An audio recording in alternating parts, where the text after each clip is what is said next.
ஓம் சக்தி. சாத்திரங்களில் மணலும் உண்டு, சர்க்கரையும் உண்டு. வெறுமனே சாத்திர ஆராய்ச்சி செய்வதால் இறைவனை அடைய முடியாது. சாதனையில் இறங்கு என்கிறார் பகவான் ராமகிருஷ்ணர். புத்தகங்களை படித்து ஏன் குழம்பிக் கொள்கிறாய் மகனே?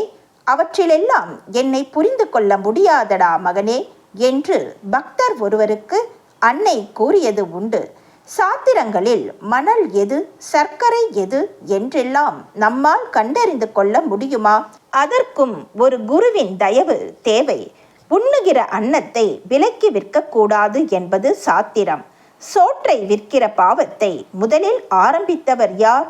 வாய்ப்பு, வசதி, பணம், காசு, சுக போக வாழ்க்கை என்று வருகிற போது சாத்திர விதிகள் எல்லாம் இங்கே சுலபமாக வளைத்து கொள்ளப்படுகின்றன.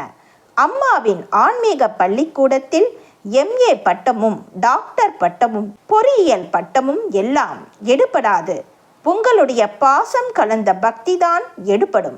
ஆதலால் நாம் எதுவும் படிக்கவில்லையே, சாத்திரம் தெரியாதே, மந்திரம் தெரியாதே, எந்த மேலான படிப்பும் நமக்கு இல்லையே என்று கருதி கொள்ளாதீர்கள். அதிகமாக பெண்களுக்கு தியானத்தை மேற்கொள்ளும்படி அம்மா சொல்கிறாள். பகல் 12 மணி தியானம் செய்யும் பழக்கத்தை விட்டுவிடாதீர்கள். ஆண்களை விட நீங்கள் எளிதாக ஆன்மீகத்தில் முன்னேறி வரலாம், விட்டுவிடாதீர்கள் என்கிறாள். ஒவ்வொரு அனுபவமும் ஒரு பாடமும் படிப்பினையையும் தருவனவாகவே இருப்பதால் இங்கு யாரோ ஒரு சில ஆன்மாக்களுக்கு பயன்படும்படி அம்மாவின் அருளாசி அமையட்டும். ஓம் சக்தி. ஆன்மா என்னும் பாத்திரத்தை சுத்தமாக வைத்துக் கொள்ள வேண்டும். உங்கள் மனத்தில் எப்போதும் ஆன்மீக அலைகளே எழுந்தபடி இருக்க வேண்டும்.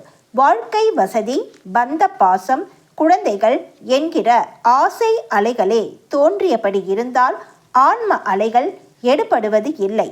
ஊருக்கு ஒரு ஆன்மீகவாதியும் வீட்டிற்கு ஒரு ஆன்மீகவாதியும் உருவானால் மட்டும் போதாது. எல்லோருமே ஆன்மீகவாதியாக மாறினால்தான் நாட்டில் அமைதி கிடைக்கும். 2 மனங்களும் ஒன்றுபட்டால்தான் அமைதி கிடைக்கும். நாளைய உலகம் ஆன்மீக உலகம் என்று ஆரம்பத்திலிருந்தே சொல்லி வருகிறேன். அதற்கு ஏற்ற சூழ்நிலைகளையும் வளர்ச்சி பணிகளையும் நீங்கள் திட்டமிட்டு செய்ய வேண்டும். கலியுகம் என்றால் சனியுகம் என்று பொருள். கலியுகம் காதல் யுகமாக மாறிவிட்டது. கலியுகம் சனியுகமாக மாறிவிடக் கூடாது. சக்தி யுகமாக மாற வேண்டும். அன்னையின் அருள் வாக்கு. Please share and subscribe. ஓம் சக்தி.